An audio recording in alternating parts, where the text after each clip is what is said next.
हम जो कुछ भी अपनी आंखों से देखते हैं उसकी छाप हमारे मस्तिष्क में बनती जाती है और समय बीतने के साथ ये छाप धूमिल भी पड़ने लगती है। देखे गए दृश्यों को हम स्वयं कुछ हद तक याद रखते हैं, लेकिन किसी और को उसी दृश्य के बारे में बताना हो तो शायद ये शब्दों के माध्यम से पूरी तरह मुमकिन न हो सकेगा। इसी समस्या को हल करने के लिए पहले पेंटिंग का विकास किया गया, लेकिन इसके माध्यम से किसी विषय वस्तु को उकेरना बहुत ही समय लेने वाला धैर्य का काम था। और ये भी जरूरी नहीं कि बनाया गया चित्र हूबहू अपने मॉडल की तरह ही हो। इन्हीं चुनौतियों को दूर करते हुए मनुष्य ने कैमरे की खोज की। सबसे पहले कैमरे की खोज फ्रांस के महान आविष्कारक जोसेफ नीप्से ने की। सन 1824 में उन्होंने यह आविष्कार किया।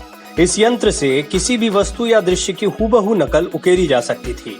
मनुष्य ने फोटोग्राफी विकसित करने में बहुत सारे प्रयोग किए, तब जाकर आज फोटोग्राफी की सरल व विश्वसनीय तकनीकें उपलब्ध हो पाई हैं। बहुमुखी प्रतिभा के धनी लियोनार्डो दा विंची ने सर्वप्रथम देखा कि अंधेरे कमरे में यदि दीवार या दरवाजे के किसी छोटे छिद्र से प्रकाश आता है तो छिद्र के सामने की दीवार पर छिद्र के बाहर की तरफ मौजूद वस्तु अथवा दृश्य का छोटा और उल्टा प्रतिबिंब बन जाता है। इस प्रकार दा विंची ने दीवार पर कागज रखकर पेंसिल से वस्तु के प्रतिबिंब का रेखा चित्र बनाने में सफलता प्राप्त की। इस खोज के आधार पर प्रकाश रोधी बॉक्स में एक सूक्ष्म छिद्र करके दुनिया का पहला कैमरा ऑब्सक्यूरा बनाया गया। लियोनार्डो दा विंची के इस प्रयोग को फोटोग्राफी के इतिहास में मील का पत्थर माना जाता है। बाद में इसे और छोटा तथा परिवहनीय बनाकर इसमें एक उत्तल लेंस और 45 अंश के कोण पर एक समतल दर्पण लगाया गया। बाद में और सुधार के साथ अत्यंत सुविधा युक्त कैमरे बनाए जाने लगे। महान वैज्ञानिक जे.एस. शल्ज ने धातु की प्लेट पर सिल्वर नाइट्रेट और कैल्शियम कार्बोनेट का लेप करके उस पर कागज के अक्षरों को काटकर चिपकाया। उन्होंने पाया कि धूप में रखने के बाद अक्षरों के नीचे की प्लेट तो सफेद ही बनी रही, लेकिन अन्य भाग काला हो गया। वैज्ञानिक गैबर ने देखा कि पारदर्शी बोतल में रखा हुआ सिल्वर क्लोराइड का विलयन प्रकाश से अभिक्रिया कर काला हो जाता है, पर उन्हें गैबर का घोल के रंग में परिवर्तन करने का कारण समझ नहीं आया।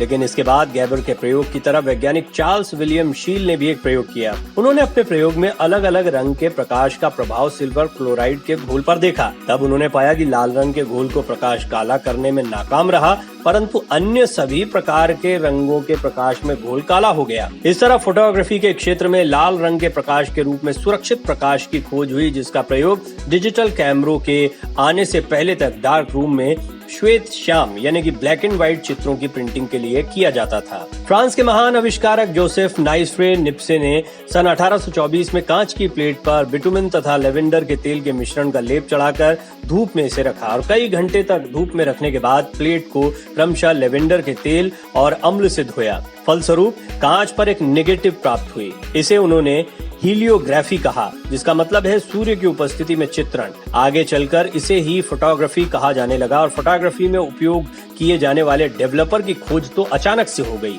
हुआ ये था कि सन 1839 में वैज्ञानिक लुइस जैक्यू मंडे डागुरे ने धातु की प्लेट पर सिल्वर आयोडाइड का लेप चढ़ाकर कई घंटे तक इसे धूप में रखा। उन्होंने पाया कि प्लेट पर बना प्रतिबिंब अत्यंत क्षीण है। उन्होंने इस प्लेट को अलमारी में रख दिया। अगले दिन वो ये देखकर आश्चर्यचकित रह गए कि प्लेट पर स्पष्ट प्रतिबिंब बना हुआ था। खोज करने पर उन्होंने पाया कि अलमारी में जहां उन्होंने प्लेट को रखा था वहीं बगल में पारा भी रखा हुआ था। तब उन्हें पता लगा कि प्रतिबिंब का सुस्पष्ट रूप में बनना अलमारी में मौजूद पारे की वाष्प के कारण हुआ है। इसके बाद सन 1840 में विलियम हेनरी फॉक्स टालबोट ने एक डेवलपर का आविष्कार किया, एक किताब लिखी जिसका नाम था द पेंसिल ऑफ नेचर। ये पुस्तक दुनिया की पहली फोटोग्राफ युक्त पुस्तक थी। इतना सफर तय करने के बाद सन 1888 में रोल फिल्मों का निर्माण प्रारंभ किया गया तथा इसी साल ईस्टमैन कोडक ने सर्वप्रथम कोडक रोल फिल्म कैमरे को पेश किया।